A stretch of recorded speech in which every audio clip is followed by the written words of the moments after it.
Hey. Good evening, everybody. I'll ask you all to please mute yourselves unless you're presenting. And welcome to the monthly meeting of the Westchester Coalition for Police Reform. We started in 2011 in response to the tragic White Plains police shooting of Mr. Kenneth Chamberlain Sr. And ever since, we've been working on policing issues, and we find that it's much better for jurisdictions and municipalities to work on policing issues in a period of relative calm than wait for a tragic incident when emotions are high. So we thank you all very much for joining us this evening, and we will be hearing progress reports from different municipalities in Westchester County. Last month, we heard from Peekskill, from Greenburgh, from Bronxville, Cortland, and Chief Oliva, representing Mount Pleasant, was also with us. This evening, we have the mayor and police chief from the village of Tuckahoe. We have the mayor and police chief from the village of Hastings. We have the mayor of the village of Pelham, and we have the deputy mayor Underhill and Sergeant DeYoung from Bronxville. We also have Blanca Lopez with us this evening, who will be sharing an important new initiative with Westchester County Government. So without further ado, please help me welcome Mayor Andino and Chief Costanzo of the village of Tuckahoe. Thank you. I'll put myself on. Nada. Thank you for having us. So as Nada said, I am accompanied by our illustrious Chief of Police, John Costanzo, and we are trying to get my PowerPoint going. Here we are. So just to make sure that we stay within our time frame, give you a little bit of information about Tuckahoe. We are now 7,084 people, up 9.2% from 2010, according to the Census Bureau.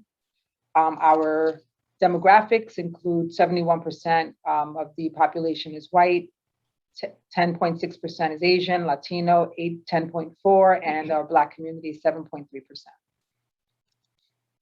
Our Tuckahoe, we named our committee the Tuckahoe Commission on Police Reform, and the members included a Tuckahoe longtime resident, Steve Celestino, who was the chair, our then mayor, I was a trustee at the time, a clergy member of a local church, Reverend Dr. Michael Gerald, and some community members, as well as the district attorney's office, public defender, our chief, our PBA president, and our village administrator.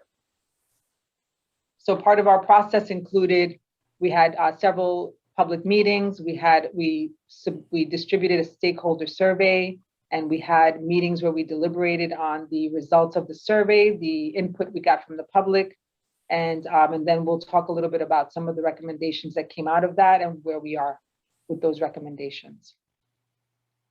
So we held 2 public meetings.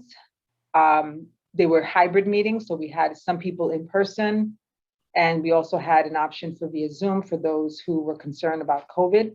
And we recorded those meetings, which are still on our website and for people to view at any time to date. So we had 2 meetings, one on November 12th and one on December 3rd. The meeting on November 12th, we shared the goals of the commission, and our chief, along with lieutenants, provided an overview of the police department, and they fielded some questions. And I'll let the chief talk a little bit about that overview. So the overview pretty much included everything that from staffing to our specialized units, all of the department policies, and we tried to highlight the ones that were most pertinent and important to the public. We outlined our community outreach programs, which is pretty robust. We have several functions throughout the year, every year to communicate with our citizens. And as Nadia said earlier, we like to do it on a blue sky day, not when there's storm clouds in the sky. So we do our community outreach in the hopes that we build our bonds and have communications and frank discussions in the nice settings when it's not, in a turmoil. So those have been going on and are pretty robust. We talked about our budget and then all the training that the department does, as well as the fact that we are an accredited agency and what that means to the public. And if anyone would like to see that report, in the interest of time, you can go onto our website, tuckahoe.com. There's a tab to police reform, and you'll see the report there that was presented, as well as some other information related to police reform in Tuckahoe. On December 3rd, we held another meeting where we got input from key stakeholders, the VFW, Tuckahoe Schools, a community action program, our Chamber of Commerce, and our local church, and they provided feedback as well. Then we had a stakeholder survey, and we asked related questions to police interactions with the community, communication, and information sharing, as well as outreach. And the results that we also sent it out via email. It was on our website. We provided a lot of different venues so that people would be able to access the survey and participate. And we had 178 people who responded. And most of the responses were favorable, with some comments for suggested improvements. So the commission then met on January 14th and 29th, and we discussed the recommendations as well as the input that we got from the public. And these were the recommendations that came out of all of this entire process. So the first one was for increased communication within the village, there were comments made to improve the village website with updated information, which you'll see that the chief will talk a little bit about, with information and the inclusion of policies and procedures, complaint forms. We also increased the use of social media platforms. If you go onto our police Facebook page, you'll see a lot of updated information, pretty much on a daily basis there. And I'll let you talk a little bit about the progress. So the progress was that we looked at our website and we knew it needed to be brushed up, and we did that, and we included a personnel complaint form, which was requested by the public and part of the discussions we had, and then some policies that we know are important for the public to see, and the transparency of these policies is important for them to understand how we operate, and they're listed on the PowerPoint. And then increasing our social media presence and platforms to get out there more and have a platform for the public to see what we're doing, what's happening in the community, safety tips, storm advisories, et cetera. Yeah. The second recommendation was to increase participation with stakeholder groups. This is an area that the police department has always done with the schools. And because of COVID last year, there were some meetings that we intended to have that we have not been able to, that we will now resume. Yes. Mm-hmm. Also, I know we're almost up on time. We wanted to evaluate the use of symbols in the department. And so the department has updated the uniform policy with the expectations of what attire is appropriate for while on duty. And then the last recommendation were for annual trainings. The following trainings have been conducted already: procedural justice, de-escalation, disability awareness, and you see the number of hours there, autism training, crisis intervention, suicide prevention, mental health. And these courses were in addition to the 32 hours that are already provided to the police department. And if I could just add, I mean, all of this training is from partnerships that we have, particularly with the Westchester County Department of Public Safety, that provides a lot of this training. At the police academy, it's partnering with our neighboring departments like Bronxville, who did an excellent de-escalation program earlier this year. So, for small villages like us, we rely on our partners, we share our trainers, and the county has taken the lead, and kudos to them for that. And that's pretty much a synopsis of our process. That was a fabulous report. Thank you both so very much. And before we move to the next municipality, I just want to mention that I took a quick look at the Village of Tuckahoe Police Department's website. And I have to say, I was very impressed to see a department roster, because that's something I don't think I've seen on any other police department's website in Westchester County. And, you know, this is in the context of a moment in the history of American policing where many police officers feel that they're targeted and they're targets. And so here we have a police department that's boldly putting all the names of their officers. And the message that sends to me is that the chief has every confidence in his officers, and also that he trusts their judgment, that they're going to be making decisions. They might have to make decisions under pressure of circumstance, and he has confidence in their decision making. So all in all, I was really impressed to see that department roster. I'd be curious if there's any other police department that does that. I think it's a really great thing to do, because if you're confident in your officers, that gives me as a civilian confidence in the officers as well. And then the other thing was the actual details of the statistics, the crime statistics, you know, liquor law violations. And then he also has summons, including equipment violations. And I was wondering if that might include leaf blowers that we're having a problem with in the city of White Plains. But at any rate, it's a great example for a small village in Westchester. So again, if a small village can do this, I think the larger cities can also do this. So thank you both so much for sharing with us this evening. Next up, we have Mayor Armacost and Chief Dosin representing the village of Hastings. Welcome.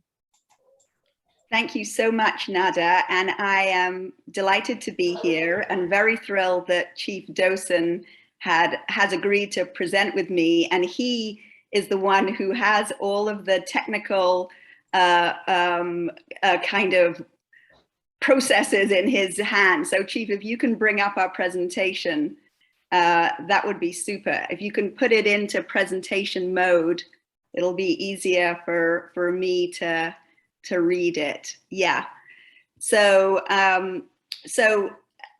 we're a village, for those of you who don't know us, we're a village on the Hudson River, about 20 miles north of Manhattan. And according to the latest census, we have about 8,590 residents, which is an increase of 9.4%.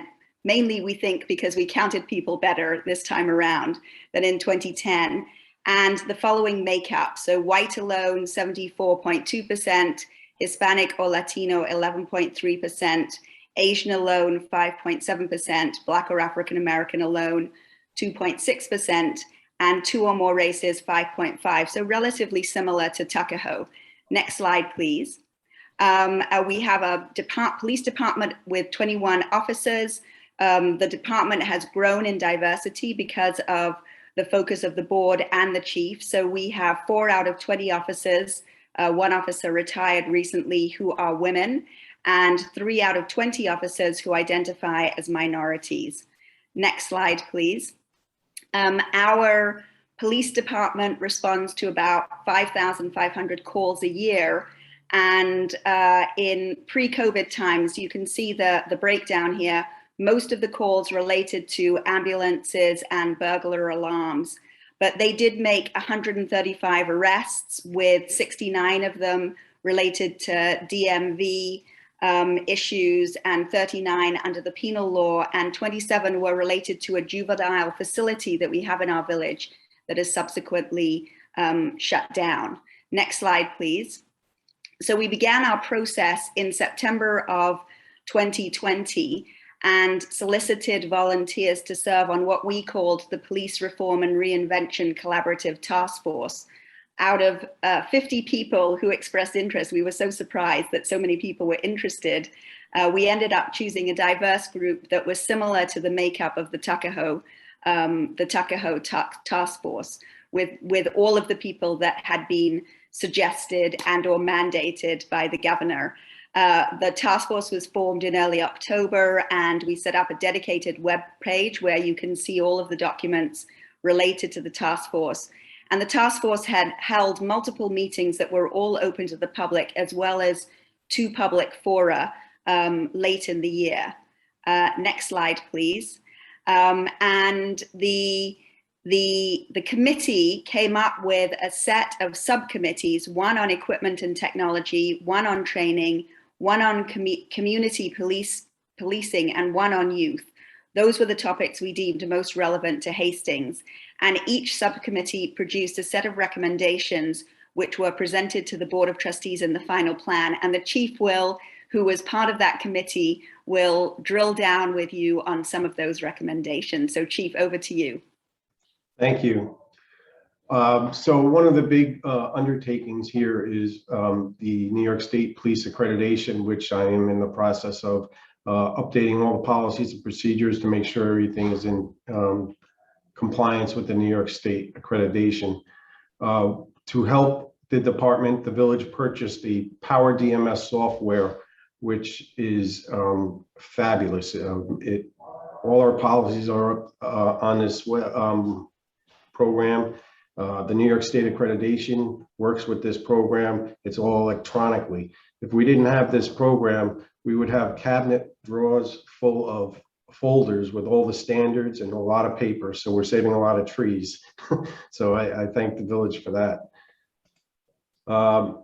We also got a little creative with COVID with our training. We obviously could not go in person. So what we have been doing is we've gotten some DVDs, and we did all these trainings: the death of George Floyd, the response that might have been, de-escalation training, racial and bias training, principal policing training, and procedural justice training. Each officer will go through that each year.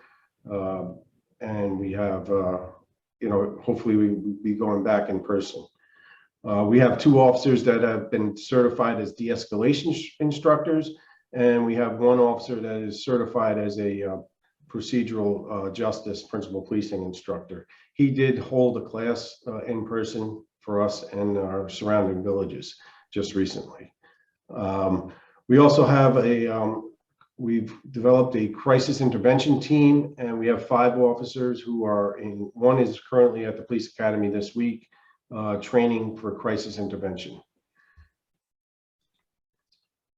We also, what's the best way to get out and meet people and talk with people is to establish a walking post. So we used to have a walking post, and now it's back.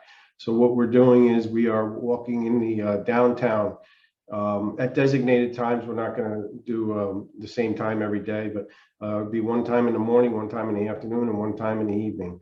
And the officers, they get out and they mingle and they talk with the community, and I've heard nothing but great things about it, and it's going to increase. We've also hold multiple community events. We just had a Cop with a Cone event. We have Coffee with a Cop and Pizza with a Cop events. One of the other recommendations we have left on our webpage is a leave a comment button. Not necessarily a complaint button, but a leave a comment button. So people can, if somebody does something nice, they can leave it. If they need clarification, they can leave it. You can leave your name, you can leave your email address, or you could do it anonymous.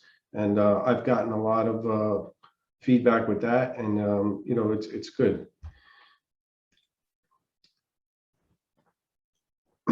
So we've created a partnership with the Westchester County Department of Community and Mental Health, which they go to with related calls to mental health, substance abuse, and suicide. We have a list of names here at headquarters, and they are affiliated with Mount St. Vincent Hospital. We joined the Hope Not Handcuffs program, and that has been great. Fortunately, we have not had to use it yet, so that's a good thing. What that program is, it's for people who are addicted to drugs. They can come into headquarters and just say they need help, no charges. We have a whole kit here, and they have quote unquote angels with the programs who we would call and say, we have a person here. We would take them in and help them as opposed to arresting them. We also joined, excuse me, the Faith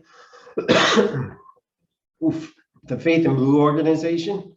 We reach out with to the communities through houses of worship. We held our first movie picnic event on October 15th, which was a huge success. We are also in the Hastings School District. So we also have uniformed personnel that enter the school district at unannounced times, and it's called school security. They walk the halls, they mingle with the kids. The teachers love it, and it gives everybody a sense of security, so they know we're there. It's unannounced times. We also have a PAL program, Police Adolescent Liaison Program, and we are now including the middle school with that. That was first basically for high school kids, but we are now including the middle school. And what that does, sorry, we have an officer go up to the school between 10 and 1 on Monday, Wednesday, and Friday, and they interact with the kids at lunch. And you know, it's a great program, and the kids look up to them. This is in plain clothes, and so it gets them a chance to see the officer as a human being as opposed to not being in uniform. We've also created a Hastings Police Department, Hastings High School Huddle program, where we meet at lunch once a month and we discuss hot topics such as community police relations, student police relations, and it's been great. We also added our temple to the school security check. So we go to the school nursery schools now. We also go out and check, and we walk around and mingle with the kids. Thank you so much, Chief. I'll let you take it here. Yeah, so just to sort of close, we do get regular progress reports that are compiled by the police, and they present them to the village board, and our chief is engaged in a continuous assessment on training and also by monitoring the Contact Us page. He's very, very devoted to improving relations, although we think relations were relatively good at the outset of this process. One of the things we're doing is discussing how best to measure the impact and effectiveness of the training in terms of outcomes, meaning actual changes in behavior and not just outputs, the number of persons being trained. And the other thing that we've done is advocate at higher levels of government for mental health professionals to provide assistance and to address mandates in the civil service law, which limit the ability of candidates. And hopefully we'll hear a little bit from Blanca later about the role the county will play on that. So thank you so much for hearing from us. Wonderful report, Mayor Armacost and Chief Dosin. I'm so happy to hear the walking tours are back. And also as I was anticipating before, we're receiving requests if you're willing to share the PowerPoint with me or with the public, I would then make it available to people who are attending this session here. So thank you very much. Kathy, we're not taking questions right now. Whatever questions are not answered, we will capture them and we will send them to the presenters that they can answer after this meeting is over. So moving right along, Mayor Chance Mullen, please, from the village of Pelham. Hi, thanks everyone. There's two Chance Mullins on right now so that I can put my presentation on the other Chance Mullen screen. So let's just see if this works. If you could. I'll make you co-host. Excellent, thank you. Would you like me to spotlight the other Chance Mullen too, or? Yeah, maybe why not? So we can see his slides. Okay, yeah. Great.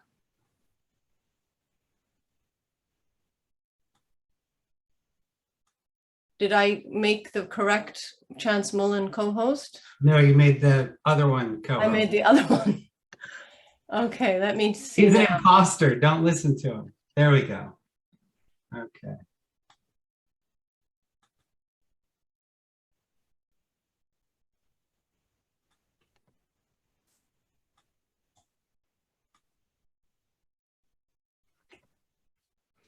Okay, coming through nicely there.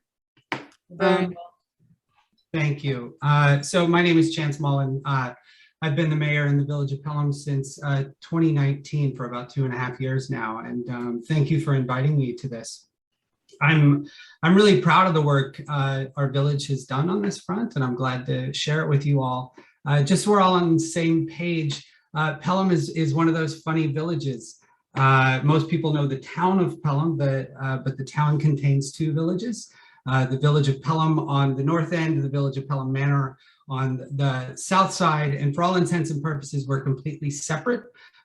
We have different police departments, fire departments, mayors, everything. So I'm the mayor on the north side. And while we are a majority white town and village, historically, the village of Pelham has been the village that is more economically diverse, racially diverse, politically diverse, and we really pride ourselves on that.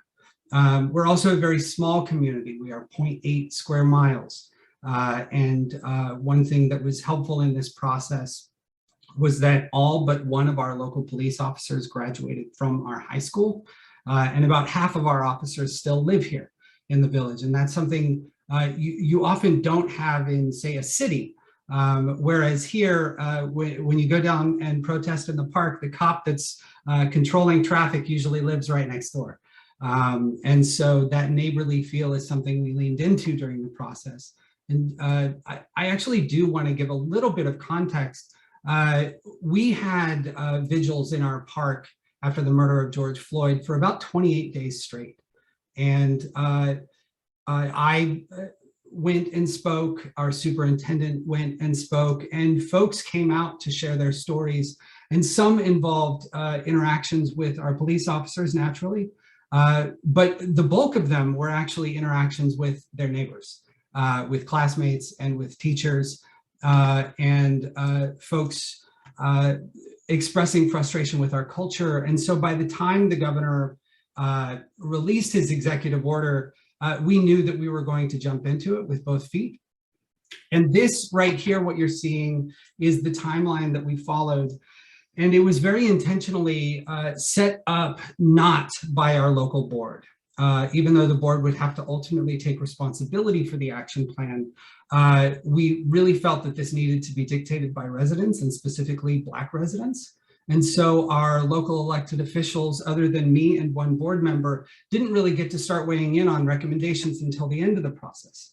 I reached out to two local BIPOC-led organizations, Pelham United and Bridges of Pelham. I reached out to some of the folks who had organized the vigils, and I asked them to help plan this. We created the steering committee on policing and inclusion. There were 6 resident volunteers, all Black, and then me, our police chief, our village administrator, and a trustee. The first phase was the review work, which took about 5 months and 18 meetings. We met almost weekly, usually on Monday nights. Phase 2 was a series of public forums, 3 forums, and then 2 that preceded those forums for planning the forums. We actually wanted the community to also dictate what they wanted to accomplish in the forums, so that it wasn't sort of a typical public hearing. And then the final phase was the village board weighing in. And after that first phase, we released a 44-page report. It had about 50 recommendations, small recommendations and large recommendations, and we released it to the public.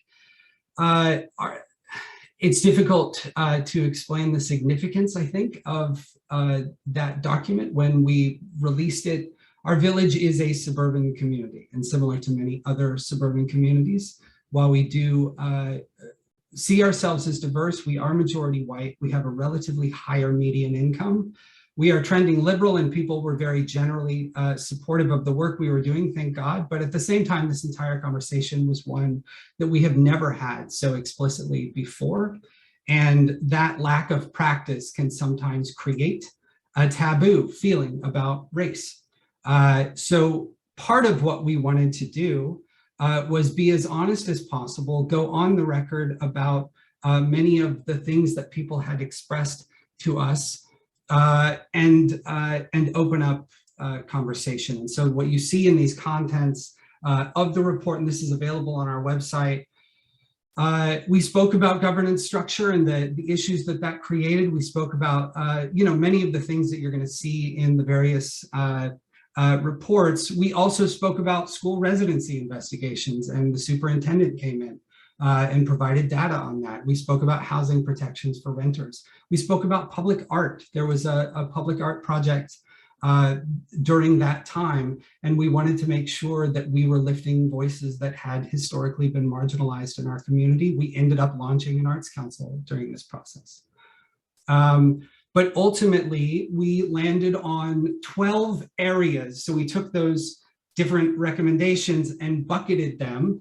And you know, some of these things are the things that you would see in the other reports: annual reporting, transparency, overhauling our internal affairs function, implementing body cameras, procedural reforms at the board level. The board is a group of resident volunteers. We have everything that you would need structurally to provide really good oversight, but we didn't necessarily have consistent practice on that.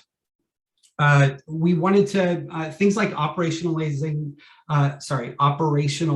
the New York State reforms, specifically the 911 race-based calls, was really important because we heard from a lot of folks who had had the cops called on them for checking in on their neighbor's house while they were out of town. And then alongside that, there were a lot of recommendations around some website updates to highlight some of the things that we are actually doing really well. So we have a local registry and a program to protect autistic residents that we set up with a local nonprofit. We have already biannual training on use of force and de-escalation. We were an early adopter of the New York State model policy on that. We adopted a sanctuary policy with regard to immigration back in 2017. And our internal affairs policy was very strong. It had been created, I think in 2016 by our lieutenant, who then became our chief and joined us in this work. And so there had been a lot of stuff to celebrate that folks said, why are you not, why does no one know about some of these things? And I will just, I'll just show you this slide. This was kind of how an action area was organized in our plan, and you can find this on our website, where we got really specific about the things that we felt really needed to be reported each year. And every one of these action areas came with a certain set of bullets. And I'll just say, in terms of where we're at, you know, we're in this first year of implementation. Training is underway now for the body cameras, which is really exciting. This was something that we anticipated some pushback on, and we were correct in getting some pushback on it. And our chief advocated for it. And he pushed very hard to make sure that we worked it into our budget. And so we've received our body cameras and we're getting trained on them now. We did a very big push on the civil service exams to try and attract a more diverse local list. And it's the most diverse and biggest local list we've ever ended up with. 3 female officers in our list. It's over 30% BIPOC. We have started tracking the information around things like race-based 911 calls when it's available. And then things like implicit bias training to supplement the other training that we're doing. We've had a couple of student officer events with Pelham United. Pelham United is a student-led organization. And so they actually joined our officers in the cafeteria to try to introduce them to folks, which was a really great way to approach it. And then finally, we launched the Village of Pelham Council on the Arts. It's the most diverse advisory board that we've ever had. And the first thing that they did was launch our first annual Juneteenth celebration, which was a wonderful success. And then followed by a dedication, they supported a plaque dedication to Mickey Schwerner 2 days later. Mickey Schwerner is a local hero who was a freedom rider. So if you've ever seen Mississippi Burning, that's about the murder of Mickey Schwerner. and two other individuals. So I'm going to leave it there, but I will say this has been a really exciting time for the Village of Pelham, and I'm interested in any questions that people have. Thank you so much, Mayor Mullen. It looks like the Village of Pelham is moving in a really healthy direction, and we appreciate your leadership for that. We're running a little tight on time, so I'm going to now invite Deputy Mayor Robert Underhill and Sergeant DeYoung from Bronxville to please share your update. Deputy Mayor Underhill presented last month and he has an update, and Sergeant DeYoung would like to share with us an additional training that he's gone through since our last meeting. So please go ahead. Thank you, Nada. And yeah, thanks again for the invitation last month. It was great to have an opportunity to present the Village of Bronxville experience. And it was really very constructive for us to hear from other communities to help reflect upon what we've done well and other things, other areas that we could improve on. A couple of things that I wanted to point out that we have recently, in the last 60, 90 days, we've hired an officer, of a minority candidate that is serving as a community policing officer, and it's been a huge success. This was one of the key findings of our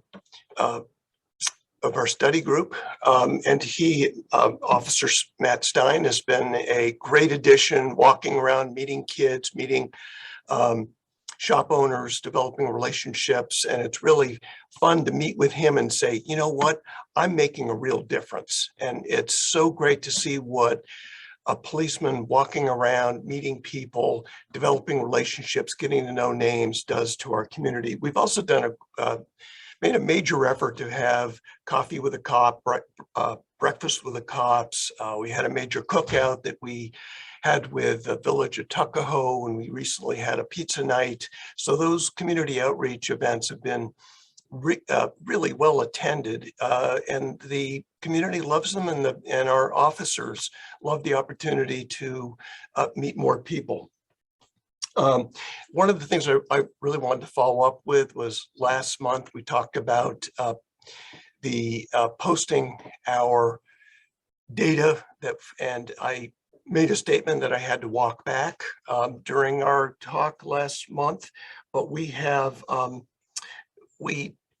starting at the end of this month, so in a couple days, we will be posting all of our arrests, and we will be doing it not like I had previously misquoted, showing both gender and race on that. And then so we will start that with October, and then by the end of the year, we will be able to be posting all of that data for all of 2021. I want to turn it over to Sergeant DeYoung. Sergeant DeYoung has been a major partner in this process, representing the police department. He heads all of our training, and he was a major voice in helping communicate to our 26-person committee kind of the history of the police department, staffing levels, governance matters. So, and one of the things we're really most proud of is our officers as a force, the history of that force, and then the training that we go through. So I want to pass it over to Sergeant DeYoung to give an update on training and the collaboration we've had, principally with Tuckahoe as well as Eastchester. So Nick. Thank you. Last month, Deputy Mayor did a great job of presenting our findings from our reform committee. I was just wanted to hit on some of the additional training that we've added since the committee, since we've had our findings of the reform committee. We've increased our training a great deal. We've added procedural justice. Myself and another one of my officers are actually procedural justice instructors. We are instituting implicit bias training with all of our officers.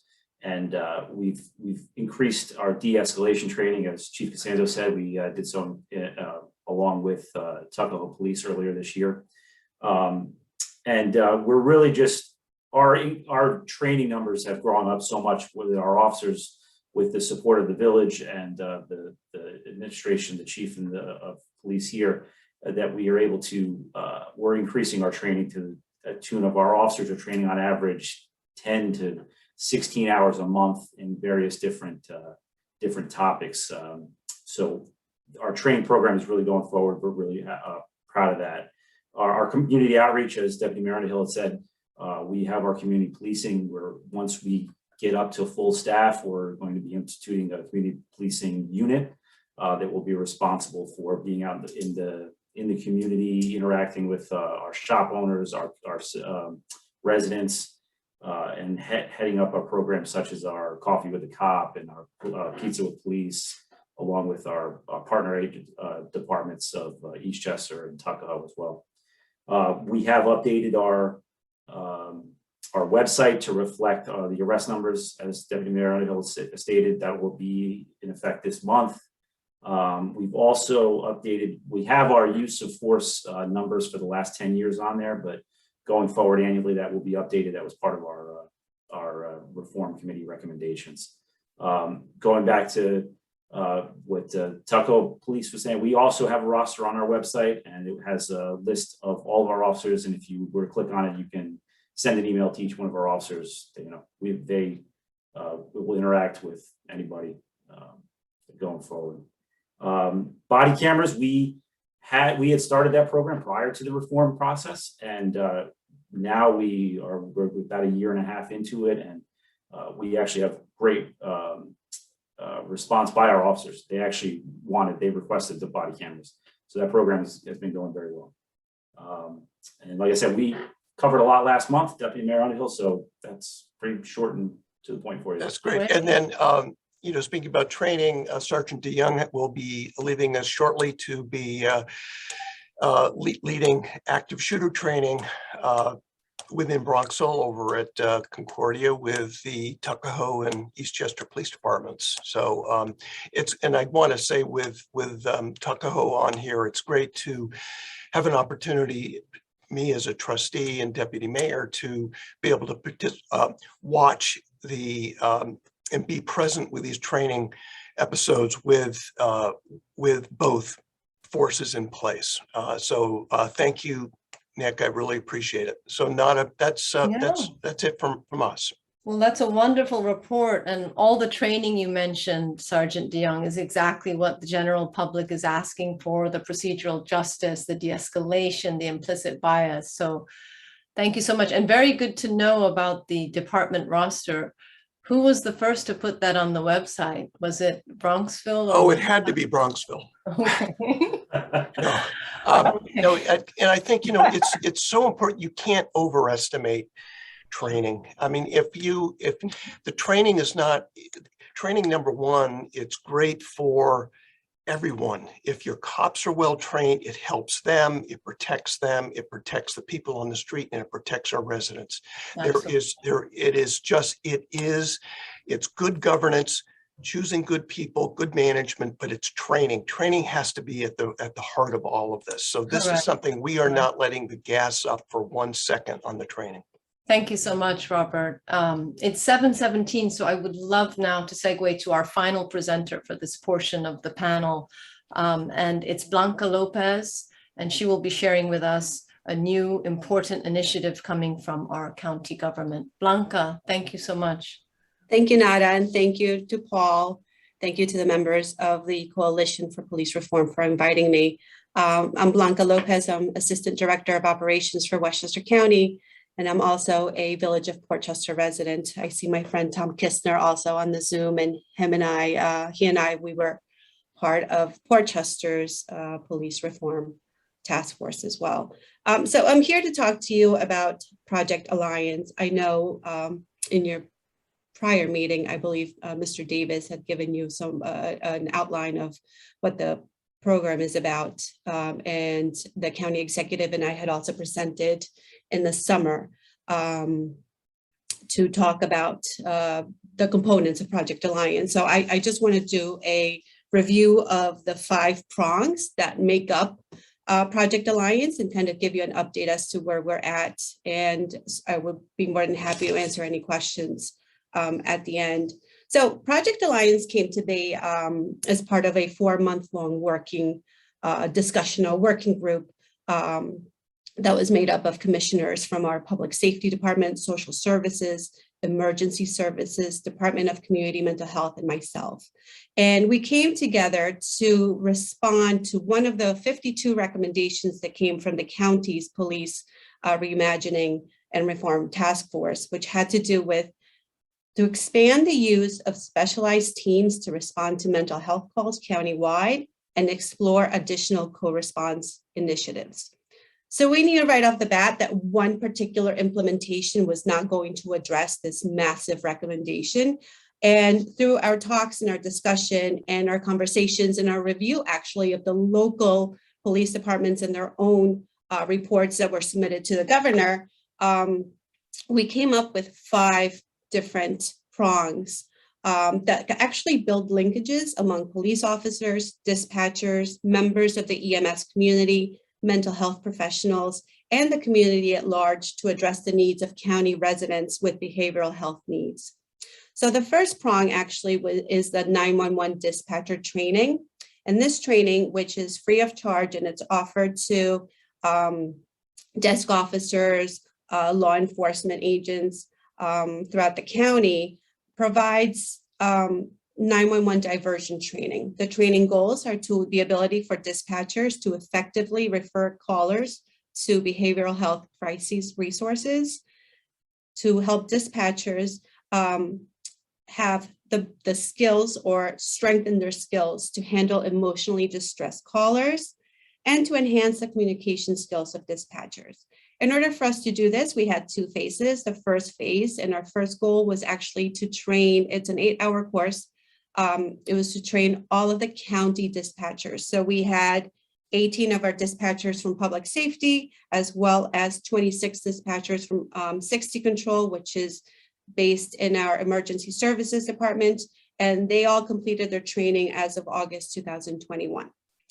Immediately after that, our second phase of implementation for this particular recommendation included the participation of local police departments.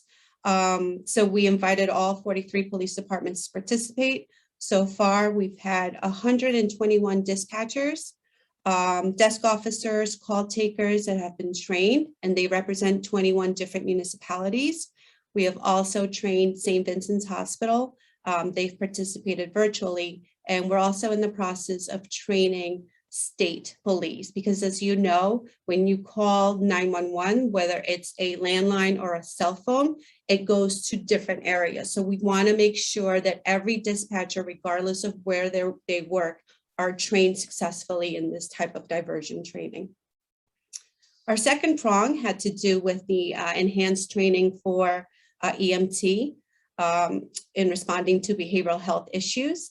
The committee identified that there was a lack of training for EMTs and paramedics in responding to mental health crises. So the commissioners of the Department of Community Mental Health, as well as emergency services, were tasked in identifying good, solid training modules that we can include and incorporate into a training program. So the curriculum content, it's actually part of, it's also used in the crisis intervention training that will meet the needs of EMS personnel, but they've also identified additional subject matter that needs to be incorporated into the training. For example, one module has to do with understanding psychotropic medications and side effects, for example. We're also looking for additional EMS training personnel in order to be able to put together a program and then carry it forward and invite people from the EMS community to come and take this training at emergency services. So we're more than likely going to be working with Westchester Medical Center to identify additional training personnel in this subject matter. The third prong, which is to enhance our countywide behavioral health crisis hotline. Our crisis hotline is usually run through St. Vincent's Hospital. However, their hours of service was limited. What the county executive did was we invested funding so that they would run a 24/7 crisis hotline. And this hotline would be offered certainly to residents experiencing behavioral health crises, concerned family members, and other providers and law enforcement and 911 dispatchers as well. Our fourth prong was the actual crisis intervention team training. Now, public safety and DCMH have been offering CIT training for a very long time. However, most of the focus had always been on newcomers, so new candidates for police, local law enforcement were taking this training, but we wanted to make sure that more seasoned officers had a refresher course on crisis intervention training. So this week we started a 40-hour, it's actually tomorrow will be the last day, a 40-hour course. And there are 35 officers from various departments, local police departments participating in the course as we speak. The other component of this particular prong was also the creation of a CIT Center for Excellence. Now, many local law enforcement send one or two of their officers to be CIT certified. However, when they come back to their local police departments, it's just them knowing or being experts in this material.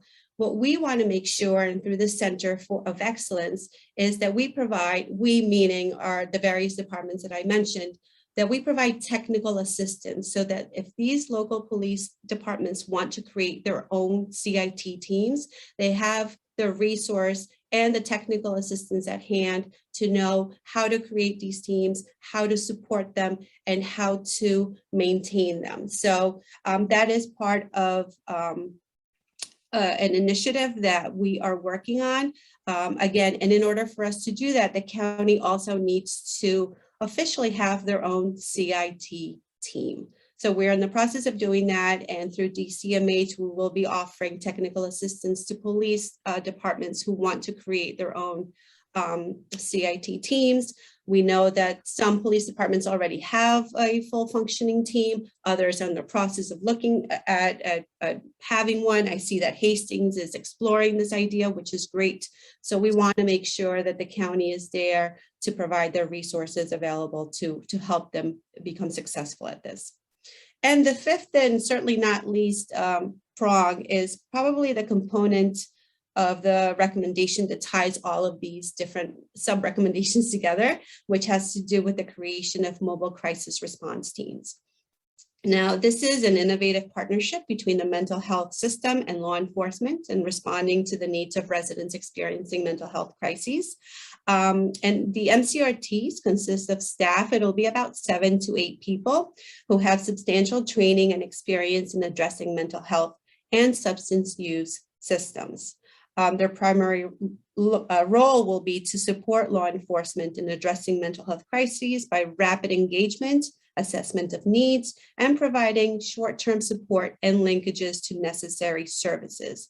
If any of you heard the county executive today at 2 o'clock when he was announcing the budget for next year, we are dedicating $6.7 million to the creation of these 8 teams. Now, the 8 teams, while they will have specific locations in the following municipalities that I'm going to mention, they will be responsible for the surrounding municipalities as well. So we have 3 teams that we would like to launch now, which we will, I'll tell you right in a little bit as to where we're at with the creation of these teams. But the 3 teams for 2021 would be Mount Kisco, Port Chester, and New Rochelle. And the 5 teams in 2022 would be Ossining, Peekskill, the White Plains / Greenberg area, the city of Mount Vernon, and Yonkers. Yonkers has a team already, but it would be an expansion of what they have right now.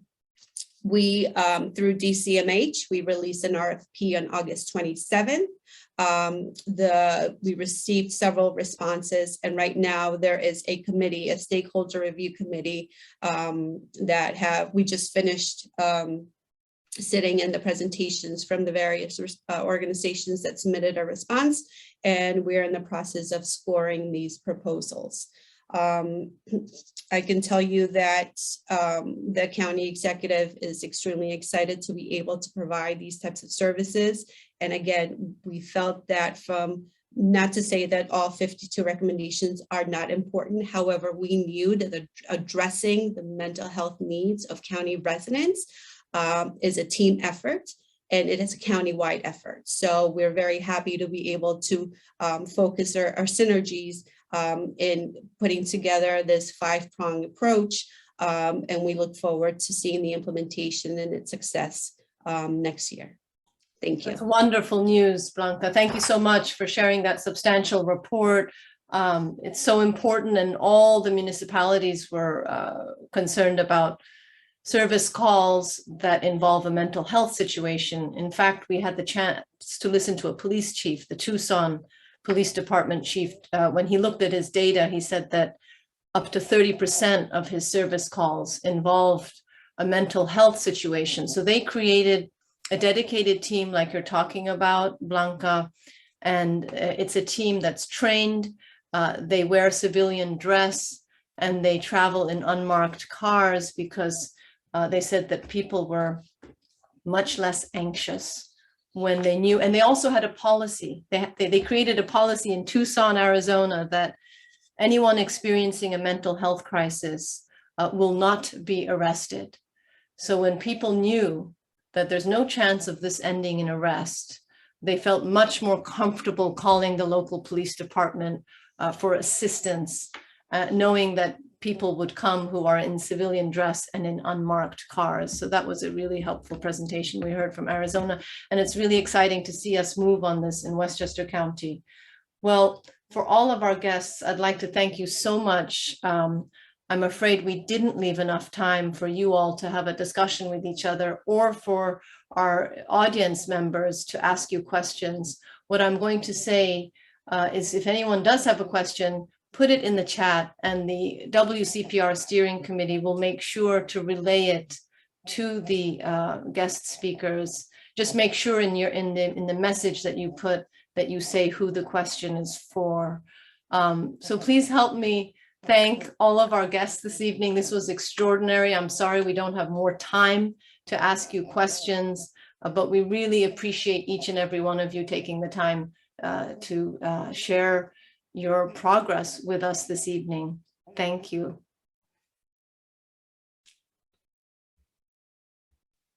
Thank you. Thank you for having us, Nada. You're most welcome. Thank you so much. Thanks, Nada. Thank you from us too. Absolutely. And if any of you are willing, we won't crowd it next time, but I think we only need to have 2 or 3 presenters because there's so much information you're sharing with us. But we'd love to have you back at another meeting if you would like to have another chance to present information. So without further ado, we are 12 minutes behind our schedule, and we need to move on to other agenda items. So actually, Paul, you can stop recording, please. Is it okay if we leave you? Yes.